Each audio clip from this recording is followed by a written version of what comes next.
You told me my phone. All right, well, I'm going to go ahead and call the meeting to order. And I want to welcome everybody. It is such a great meeting. I don't know, I'm getting a little feedback. Am I overpowering the mic because I did that at the ceremony?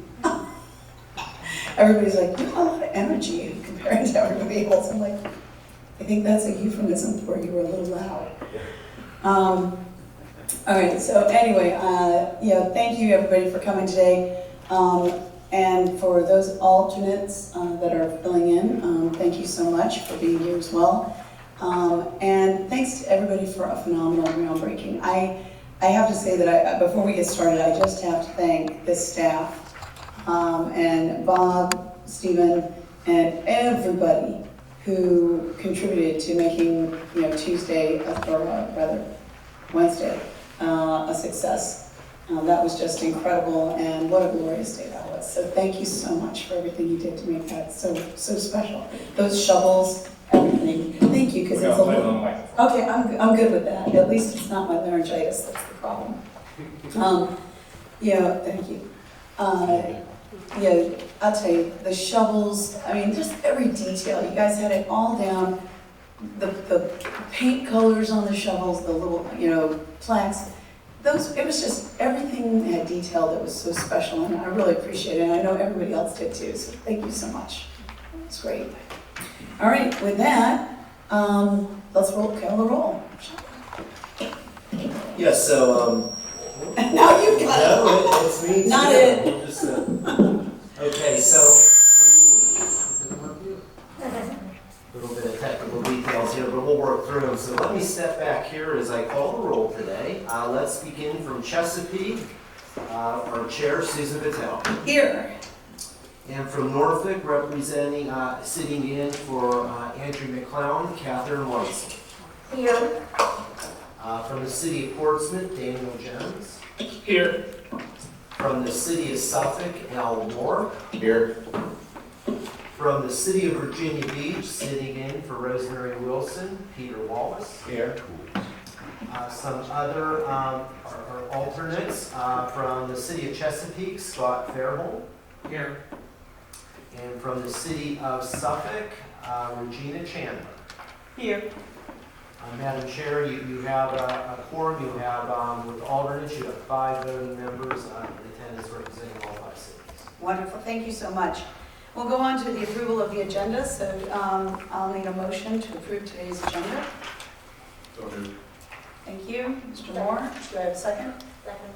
Thank you, Ms. Weitzel. And all in favor?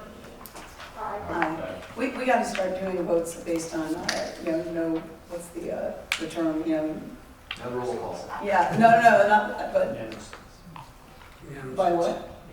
Yeah, unanimous consent, thank you. My attorney is always right there with the hand staying behind me. It's, by unanimous consent. We've become very efficient with that in the city of Chesapeake on our meetings. All right, great. So we'll go ahead and proceed with the agenda. Were there any public comments today? We received no public comments in advance of today's meeting. Madam Chair, I might recommend we just call for the audience to make certain there are no public comments for the board today. Seeing none, back to you, Madam Chair. All right, thank you very much. All right, and I believe we have minutes to approve today. So I will need, hopefully everybody's had a chance to review those. They were attached to the agenda. So I'll need a motion to approve the minutes. So moved. Thank you, Ms. Weitzel, and Daniel, is that you? And Mr. Jones, thank you so much. All in favor? Aye. Thank you. Any opposed? All right, we'll move on. Minutes are approved. With that, we're going to go to our budget item, and I believe for that, I will turn it over to our illustrious Executive Director, Mr. DeBerry. Okay, good afternoon, folks. Again, just echoing the chair, it was a great day on Wednesday. I appreciate all the hard work, and here we go. The real hard work begins now. But so at our last meeting, we asked that we would table and discuss the GNA budget today.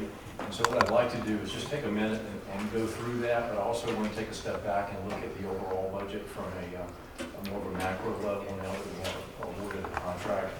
to Danella.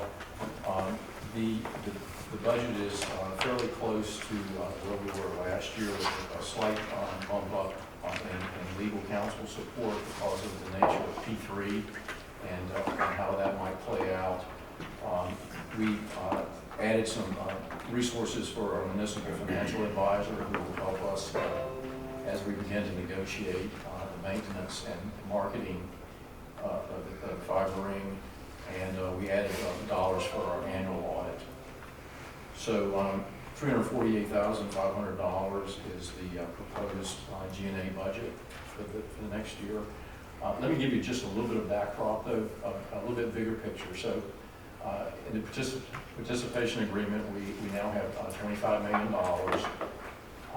The Danella bid was roughly $24,500,000, which leaves about $500,000 leeway because of the way we've performed in an excellent fiscal manner.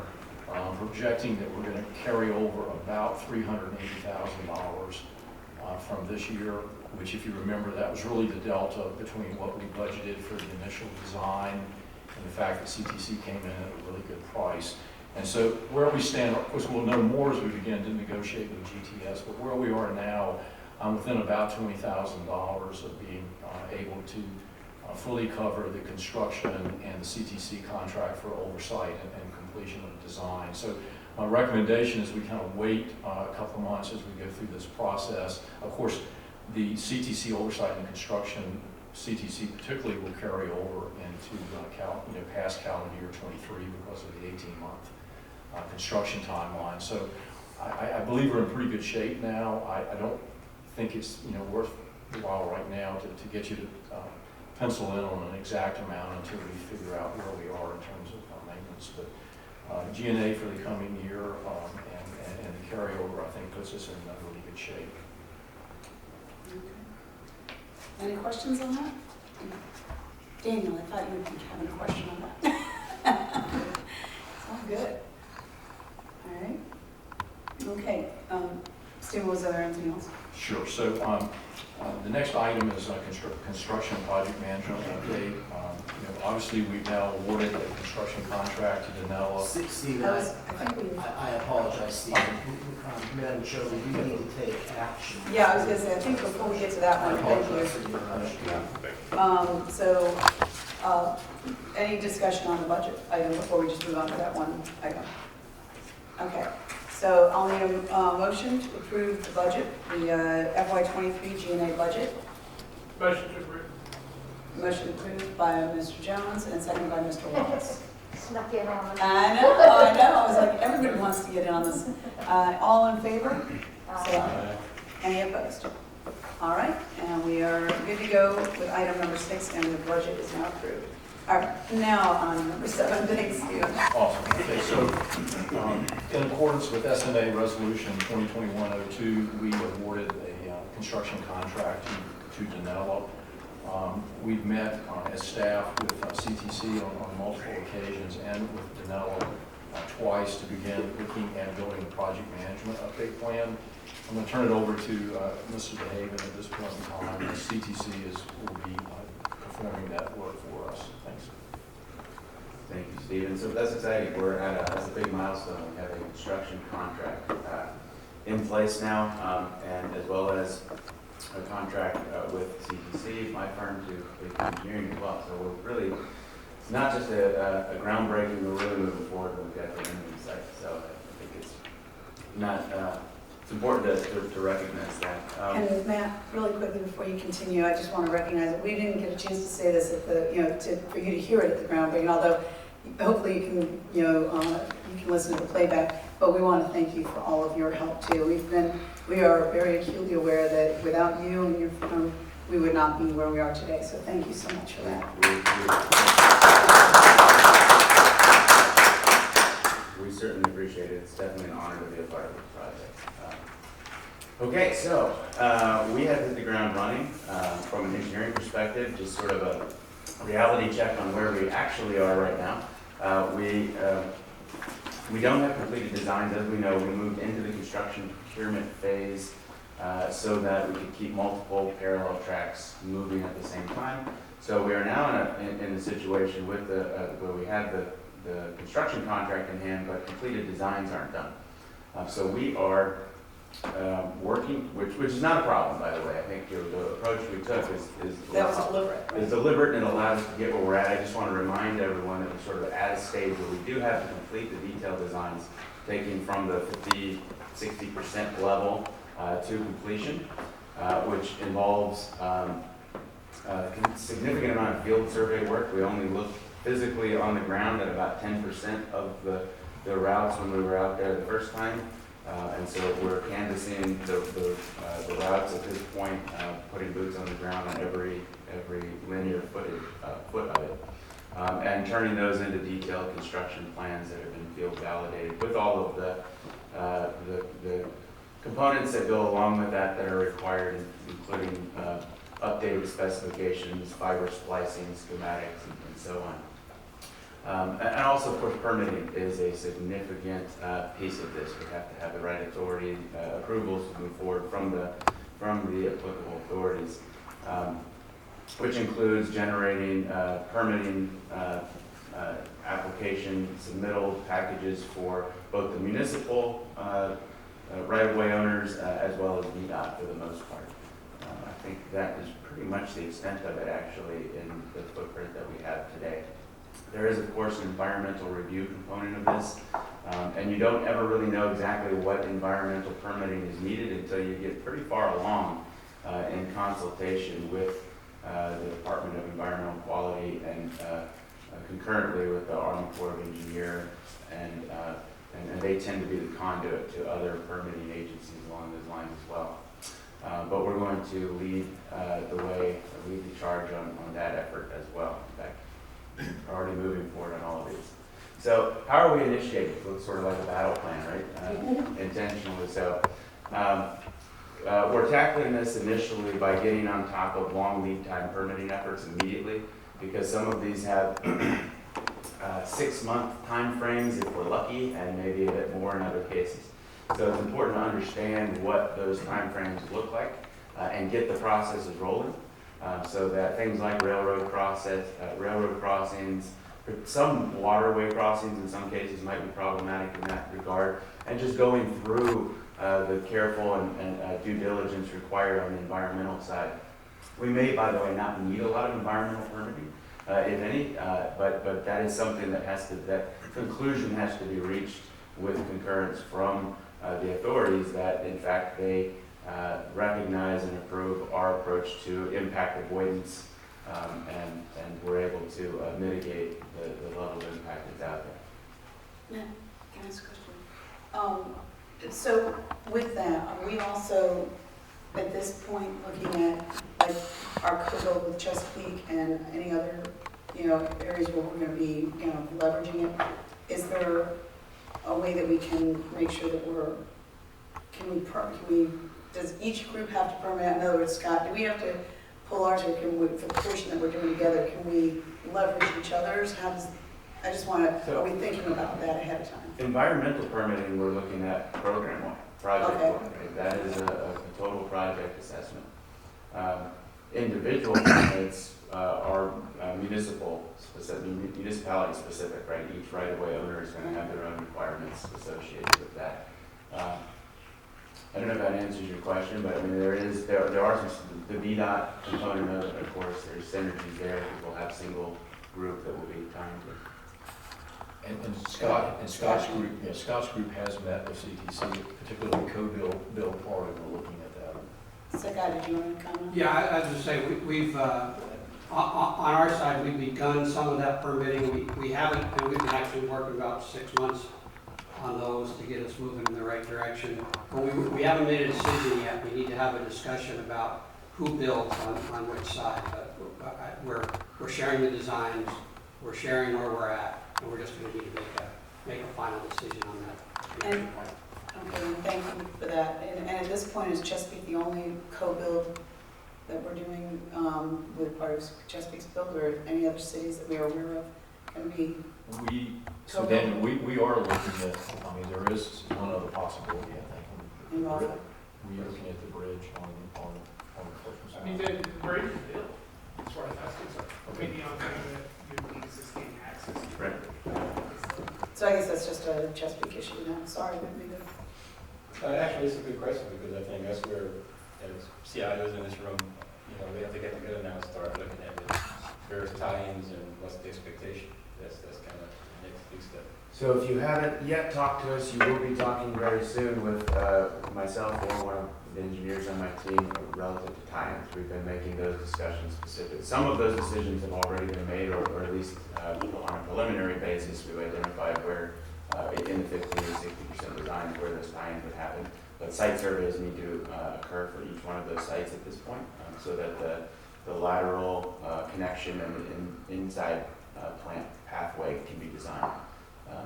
So that's absolutely part of that.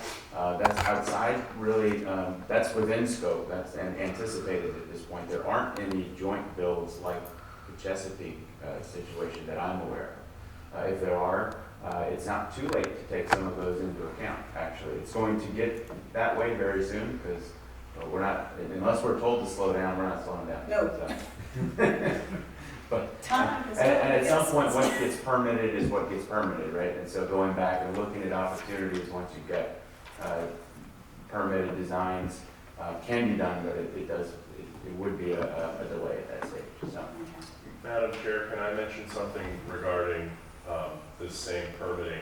He's looking at this from the perspective of rights-of-way permitting, which is incredibly important.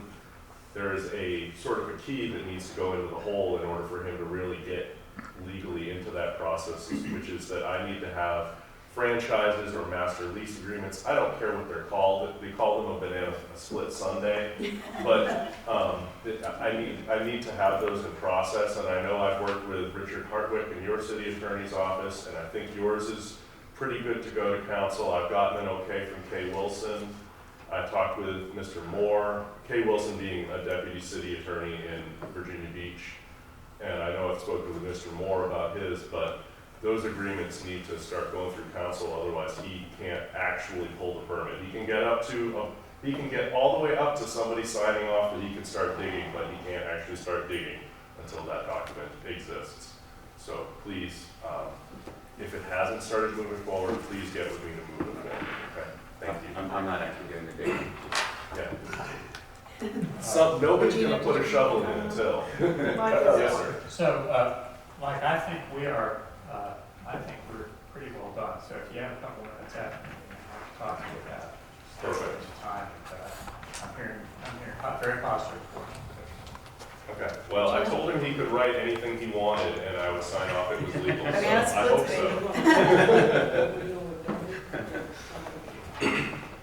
That I know we had, as far as the VADI program, we're running into the same problem as working with those agencies to get the accurate permitting thing and start to have those conversations. And maybe that's something we can leverage too, knowing that, so we're going to be working with some of the same agencies. We're going to leverage that opportunity too, because we've got a lot of stuff that we're putting in the ground for VADI and the RDOF.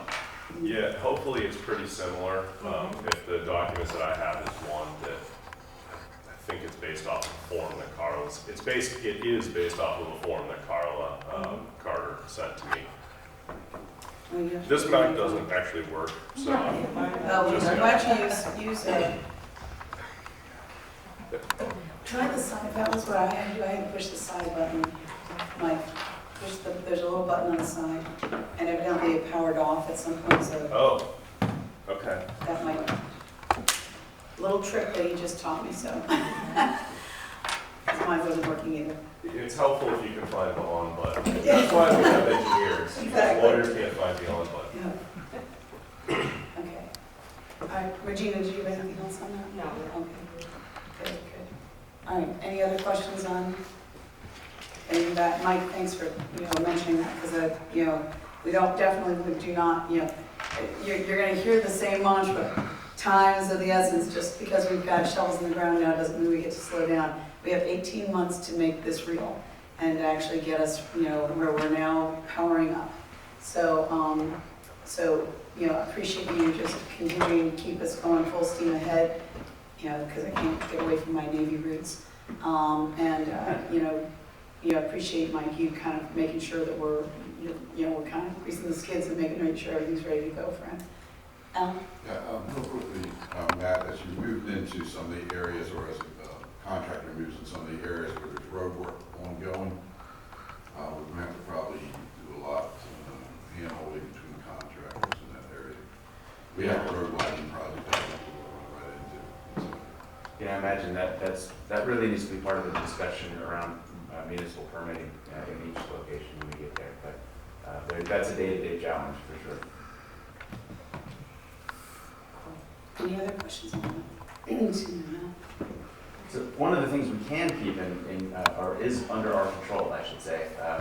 Some of the permitting things are less deterministic, but one thing that's not is getting the field engineering work done and getting designs and construction plans completed so that they can both support permit applications and get in the hands of the construction contractor so they can begin preparing. So that's where our focus is. The other parallel track that we're very much focused on, we are trying to prioritize that work to the extent that it's even necessary to prioritize, making sure that we get to each of the municipalities and those specific tie points with at least one path as a primary goal, and picking those paths that represent the shortest lead time and the least complexity relative to permitting.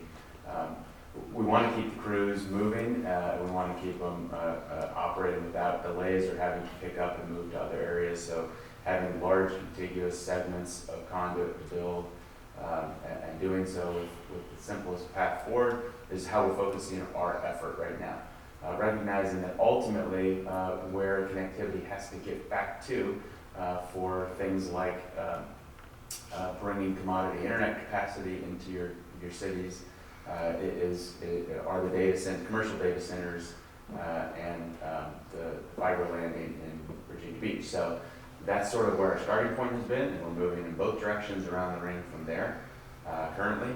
And we will put the most effort along the path that appears to be the least difficult relative to from a permitting perspective. So that could change. We may shift resources as we're moving, but we're working kind of on all fronts in parallel, and you'll get a lot more detail as we get moving. We're just kind of at that project initiation phase in terms of scoping the best strategy. Can I just have one more question? I'm so sorry to be bombarding and monopolizing the conversation too, but so material-wise, at what point just add it for my own edification, when we get the 100% design, or can they start? I mean, I guess my concern here is Denella going to have a hard time getting materials, and are we going to find that we're delaying, ourselves in a delay because they don't have enough conduit, they don't have enough fiber, they don't, obviously the labor issue is something they will have to manage as well, but I'm just concerned, are we looking at it from the standpoint of we want to be able to at least give them a rough, good estimate of what they're going to need to order so they can start getting that done? Yeah, and they actually have much more than a rough estimate at this point. So the answer is yes. And I don't know if there's anything contractually that would prevent them from doing this, Mike, you could weigh in, but they have a bill of materials that's based on the 60% designs that is going to be within a couple of percent, single-digit percent accuracy at the end. What they won't have are specific measurements on segments necessarily that they can start to place from a certain point that's permitted to another point. That could impact to some degree how they order fiber cable, but only certain numbers of the reels have to be ordered with that specificity. Bottom line is we have, in a lot of cases, lead times of 6, 8, 9 months on certain materials. Right. That's from where. And they can be placing those orders right now for the vast majority of the total that would be needed. All right. And there may be some additional materials that they will fine tune those orders as they get closer to the end, but they could start receiving and accepting those shipments. Excellent. Okay. Matt, there are actually limitations in the contract in terms of how much they can, in terms of their stockpiling.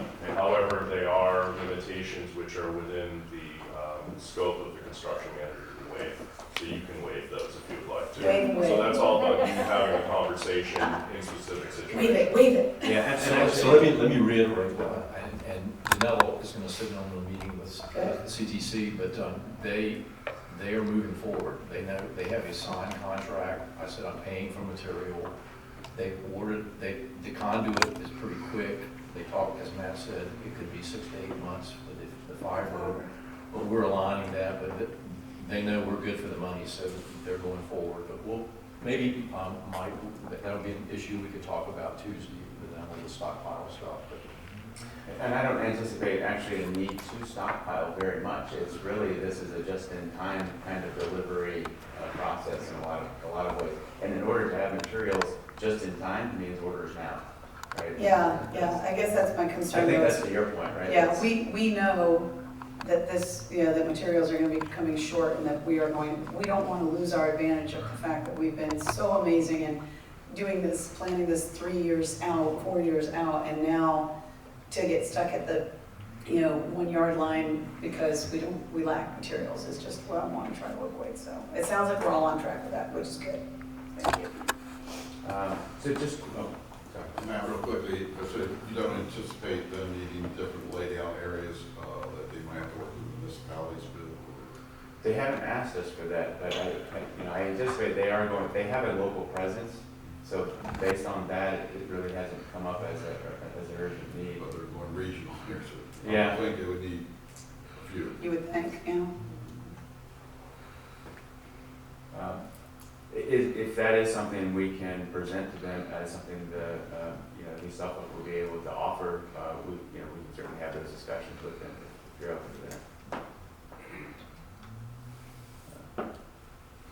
All right, so in terms of current status, we really have literally been hitting the ground running, boots on the ground, whichever pun you want to use, right? We got them out there. So of the 105 miles that still needed to be surveyed, by the end of next week, 40 of those will be done. So we're moving along pretty quickly with the construction plans being updated and fleshed out right behind those as they move along, kind of along the lines of the priorities that I described a moment ago.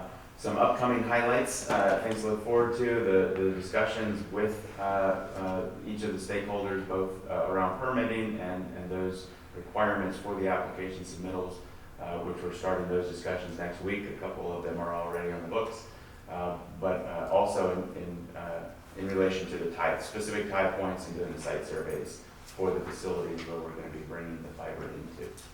Also have my environmental team already doing preliminary environmental impact analysis. We do this along the lines of the same standards that you would do for federal grant programs, because we like to approach the local authorities with a pretty fleshed out analysis ahead of time so that they can hopefully very readily find concurrence in our assessments. So that within the next 4 to 5 weeks will be complete, and we'll be starting those discussions with DEQ and the Army Corps of Engineers at that point. You're not supposed to really be able to see the detail of this particular It project. just makes me feel good to see that there is one. And that's why I put it here, to show you that there is in fact, and this is really just around the engineering. This particular file is a living document that I'll skip ahead to what some things you're going to start to have access to. We're creating an online portal. We recognize there's a lot of stakeholders involved in this who are all going to want to be able to see things real time, but maybe at different levels of detail. So we're going to create a file share, an online share that you'll have access to that project plan, which has another layer of detail under it you couldn't see in that even. Action items that we're tracking on a day-to-day basis. Track of all the permits. You can see just the top third of it to the right in sort of a little snapshot I put there. We've identified dozens and dozens of individual permits that are required. We'll be tracking each of those through to completion and making sure, hopefully, that none of them become roadblocks, figuratively or literally, for us. And also generating a progress map for you using the Esri ArcGIS Online platform, where you'll be able to see on the engineering side through nice color-coded GIS maps in your web browser where we're at from a progress perspective, different phases of the engineering. We'll carry that through to construction as well, where we're tracking the construction. We'll be able to show that. There may be some interface there that each of the municipalities wants to pull some of that data down and create your own map on your own website, or how we want to do it. We can talk, my GIS folks can talk to your GIS folks and figure out how to make that My happen. people can talk to your people. Yeah, I got people, you got people, we can make that happen. But you know, we find it's really good to have those visuals for progress. So you know, to the extent that these are going by any neighborhoods or any way disruptive to businesses or residents, to be able to see when that's going to happen and why it's there, it can be a good thing as well, just for the public outreach. So that's the update as to where we're at the moment. Fabulous. So I'm back. Any other questions for Matt or the team? All right, well, thanks, Matt, I appreciate that, and, you know, definitely appreciate everything you're doing, this looks great, I feel really comfortable. Mr. Crum, what would you like to add? I'm sorry, not to prolong it, but man, I know we're a little bit away before you start actually putting fiber in the ground. And maybe this is not the right time for the conversation, but eventually a lot of our board members are going to be getting a lot of question. How's it going? Have you started? Where are you constructing? Where does it go? All those type of things. And I think it'll be important for everybody to look to you for guidance on what, we're transparent, we're open, but yet, We're in sync with what, we're in sync one with source of it, truth. but also, there is sensitivity, as Yeah. people around this table know much more than I, that when you're doing construction of this type of utility asset, that, you know, there'll be certain information that's appropriate to share and others that aren't, right? Yeah. So, is that something we can count on you as we go through this process for you to just advise? Of course, absolutely. I think that's a great point, Bob. Thank you so much for bringing that up, because that is true. We all want to be speaking with one voice. So I think that to have Matt as our, and Stephen as our, kind of points of contact, that, you two be in lockstep, and that way you can be the one that are kind of, feeding us so that we can be able to speak with one voice. With that, I was also going to say, maybe we can also, I know we're going to be working on our website and, starting to look at modifying that. This might be another avenue that we can do updates based on the website, so that way we can just kind of take a look at the website and get the latest and greatest. Daniel? And one thing I was going to mention with the ESRI, if the GIs can get together and do the ESRI story map, then that way, all the elected, everybody just point everybody directly to that, and it shows everything, that way it's one voice. That's a great idea. My team loves story maps, actually. We can do that. We thought they might. And you can also provide links on each of our own websites to link to that site Yeah, for citizens. that's a great Yeah, idea. so along the lines of being sensitive about security concerns, of course, all of what I'm pointing to here are going to be unfiltered and put in a secure location just for the Just for us. stakeholders in the room here. Yeah. But we can create versions of these things that are appropriate for public consumption.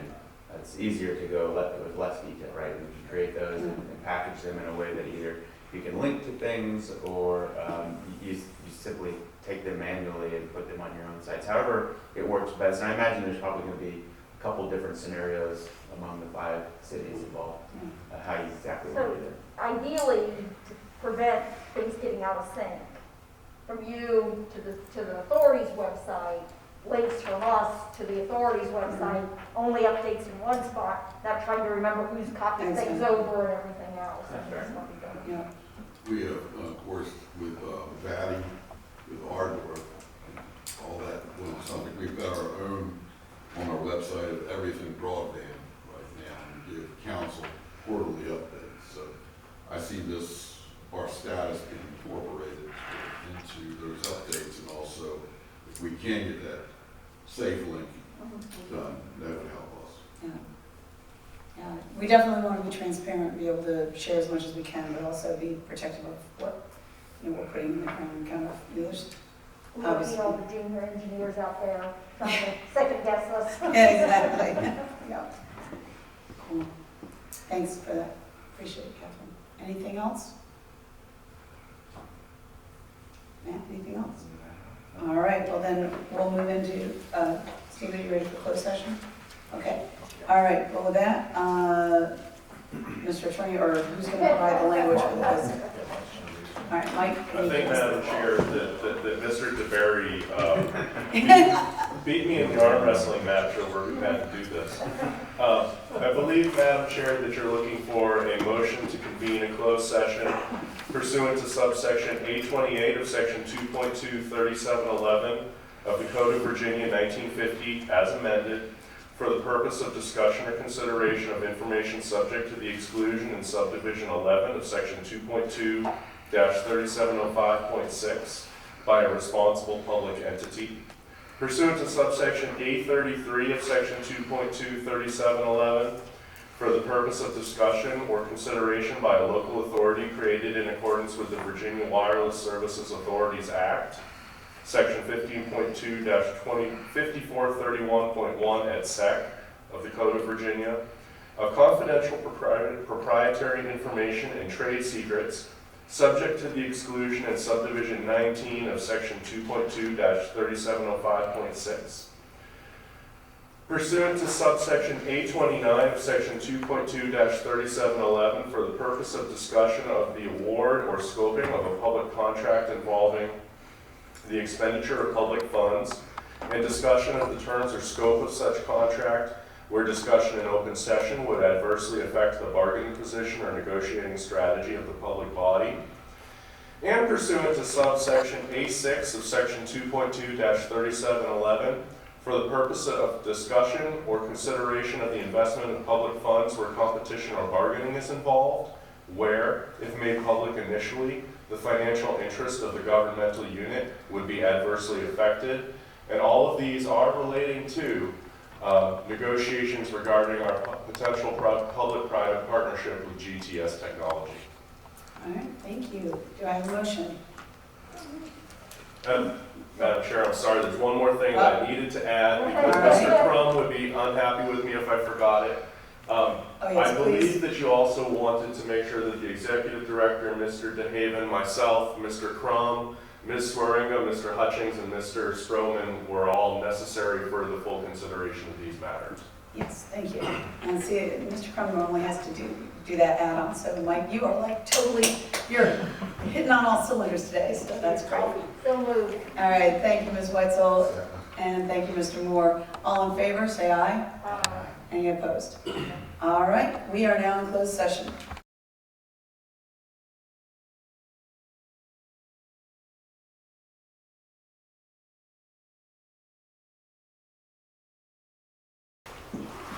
Okay, all right. Mr. Attorney, would you please take us, read the language? Yes, Madam Chair, I believe you're looking for someone to make a motion to reconvene an open session and to certify by a roll call vote pursuant to subsection D of section 2.2-3712 of the Code of Virginia that 1, only public business matters lawfully exempted from the open meeting requirements of the Freedom of Information Act and only such public business matters as were identified in the motion by which the closed session were convened were heard, discussed, or considered in closed session. Okay, thank you. Do I have a motion? So moved. Thank you, Ms. Wetzel. Second. Second. Thank you, Mr. Moore. Roll call vote, Mr. Crum, please. Yes, upon motion by Ms. Weitzel, second by Mr. Moore. Ms. Vitale, Yes. Ms. Weitzel, Yes. Mr. Jones, Yes. Mr. Moore, Yes. Mr. Wallace. Yes. Madam Chair, the motion carries unanimous. Thank you very much. We are now in open session. I don't think we have any actions to discuss coming out of open session. Any old or new business that needs to be discussed? Stephen, did you want to highlight the next meeting schedule? Yeah, as I say then. Sure, so the next meeting's May 13th, and we'll start our communication with GTS next week. Excellent. All right, this meeting is adjourned. Thank you very